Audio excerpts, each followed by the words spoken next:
Okay,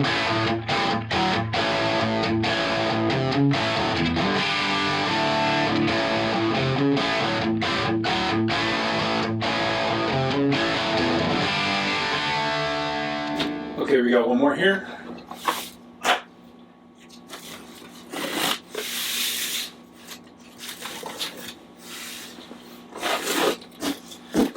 think I recognize this term. I believe it's in multiple pickups and covers that I am to inspect and report back on. Oh, it looks like there's a chamomile herbal tea. More of a coffee guy, or if I'm going to drink a tea, Russian caravan tea. But I don't think there's actually tea in there.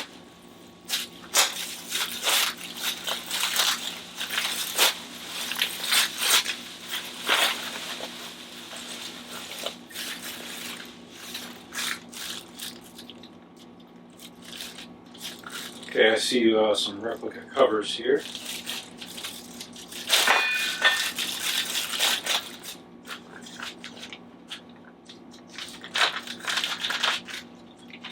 Maybe 70s covers.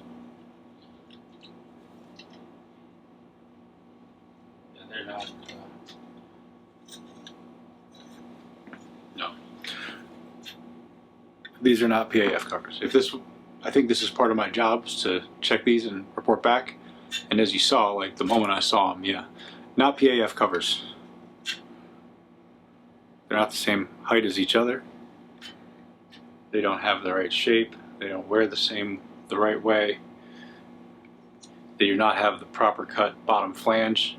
These are not 70s covers either. I don't know what they are. It's probably like 80s or 90s or newer import covers. They're not PAF covers.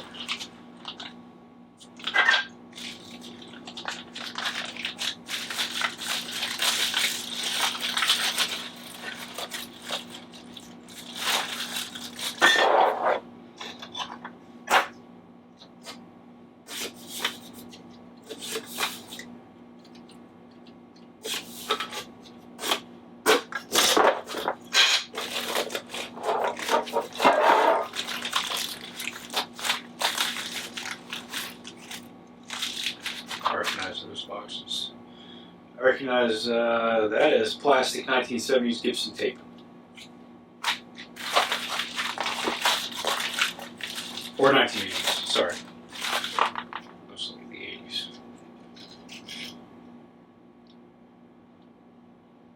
This looks like... Okay, focus. Probably 70s base plate.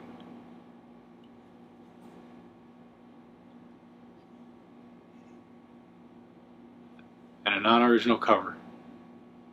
Again, look how tall that is. Look at that lower flange, how it flares out. That's not correct.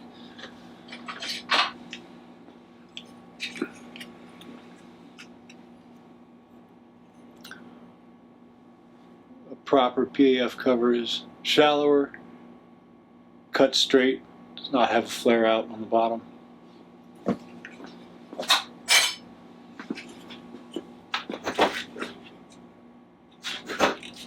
This one has that flare out really bad. This looks like a very modern cover. Do you see that? You see this, like how the skirt flares out here at the bottom? It's because in the manufacturing, they're cut wrong. This is not how they should be cut for a PAF cover. This is a less expensive way of cutting the cover after it's deep drawn. It saves material.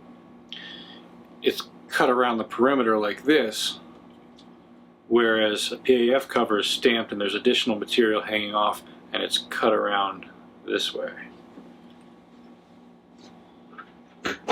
Okay, so we've got what looks like a late 60s or early 70s pickup by the shape of the feet, probably 70s. Those slotted screws don't tell you when the pickup's from, guys. So many people think that. It's not true. And yeah, I can tell you right here before I even flip it over, I see red poly wire. These are going to be T-tops. And it is. There's more. Can you see it there? That red poly wire. You can see here. Does it show up? Right in this area. I can see through it. I don't know if it's going to come through on the camera, but I can see it. And then again, go down here where that coil lead is coming out. Right on this coil. I don't know if it's showing up, but I see red poly wire, and indeed, T-top.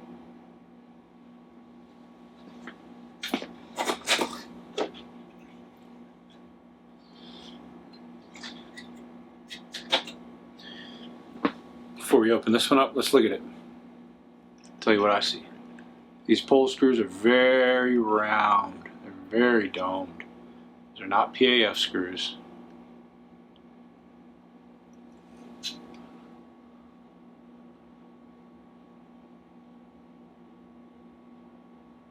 The base plate may be from the same era.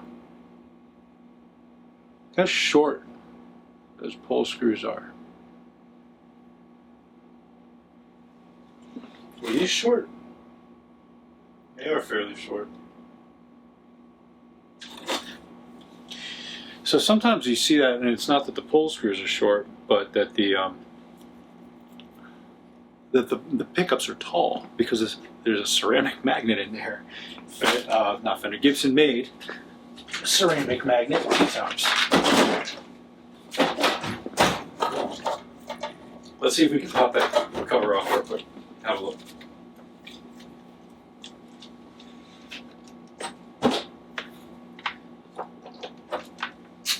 This will only take a second, and I think it'll be interesting.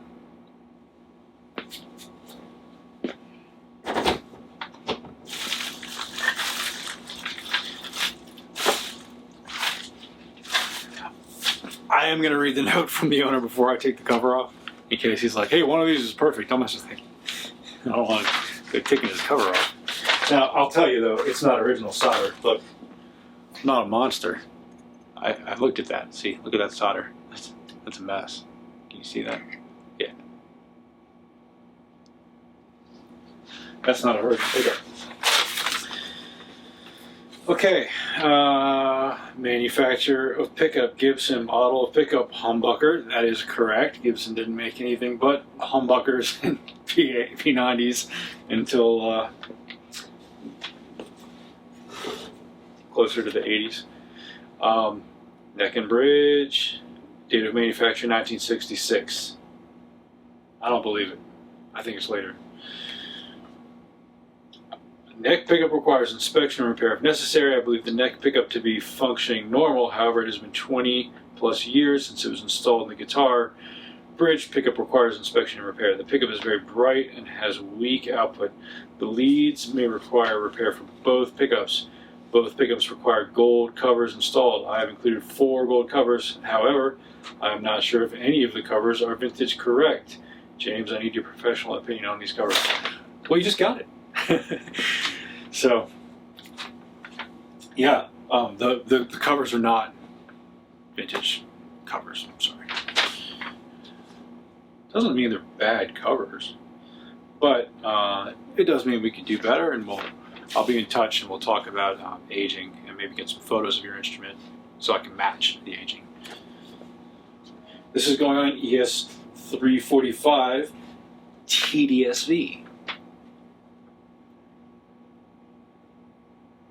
Very even, a bit bright, and projects quite well acoustically. It has Fralins in it now. I like Lenny, he's a good guy. And is very smooth. Cream-like tone. Alright.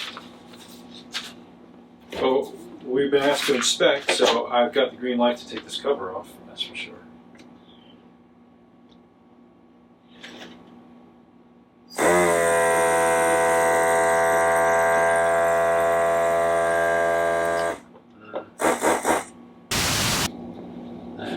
poking tool. Here's the chamber here.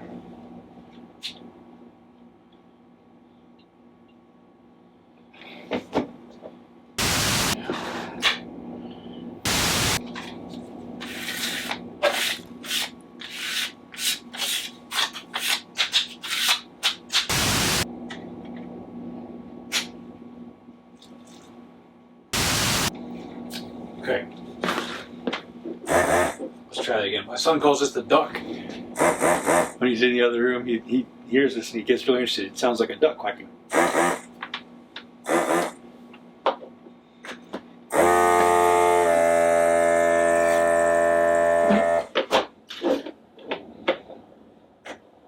This is the right way to get the solder off of these buttons.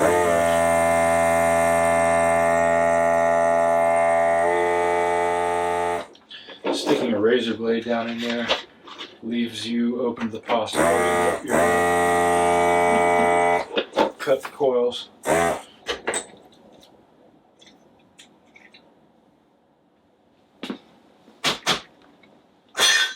Okay. Clean up the rest of the solder while it's hot. Strike while the iron is hot.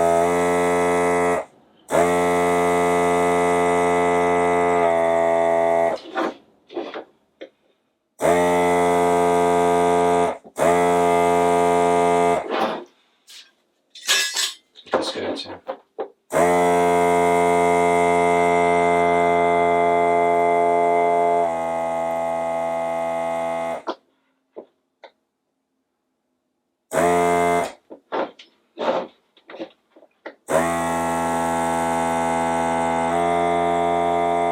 That one's already fairly well clean. Okay.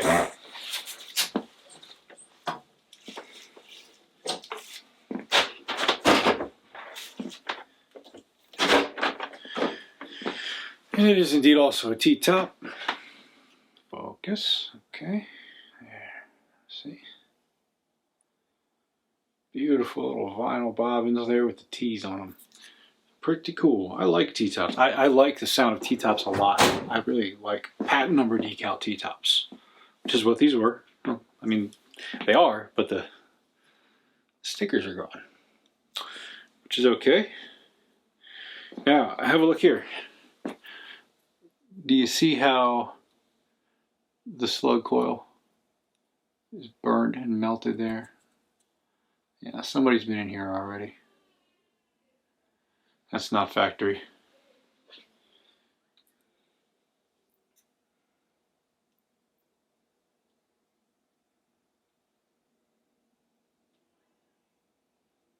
I'm not sure that those pole screws are original. See, there's also this really large gap under the keeper bar here. This is what you get when you got people that don't know what they're doing working on vintage pickups. Look at this. I can stick the entire end of this poker under that keeper bar there. Can you see that? Can you see that massive gap down there? See this bobbin's sitting up taller than the other one? It's no bueno. These are going to squeal and feed back. The magnet is going to be free to rattle around and oscillate in there, as is the keeper bar. The cover's not going to go on right. Yeah, that's bad. That's bad, bad, bad. A lot of the reason that T-tops squeal, this one's a little loose, but it's not like nearly that bad. This is the other one. You can see there is a little bit of space there. It's not nearly as bad. The prime reason that I find microphonic T-tops, that I find T-tops to be microphonic, is not because the coils need to be potted, but because the mechanical parts are loose. The screws, the keeper bars were stamped at that point. They were no longer being machined. The screws seem to sit looser in the keeper bar and also in the base plate. And the slugs as well are also looser. So everything got a little looser, and it may have made for quicker assembly, but it makes all of those parts. Sometimes you can just hold it in your hand and rattle it. not this case, but sometimes you can do that. You hear because the parts are that loose. That is what's squealing. Is those parts, those magnetic parts oscillating. I mean, it's creating a signal, an oscillation. It's not good. But yeah, how many vintage pickups have been ruined because someone potted them to fix that, and then told their buddies that, like, yeah, that works, and then got more pickups in from customers, and they were saying, hey, my pickup squeals. We're like, no worries, I've fixed 100 of those. I know just how to do it. All you have to do is pot them. Well, that will fix it, and that will ruin the coils, and it's not necessary to fix it. You can fix it by simply tightening up the loose mechanical parts. Now that might require some additional material, that might require just simply tightening things down a bit. But what it doesn't require is ruining the coils by wax potting them. Alright, so the mail is done. Oh no, it's not.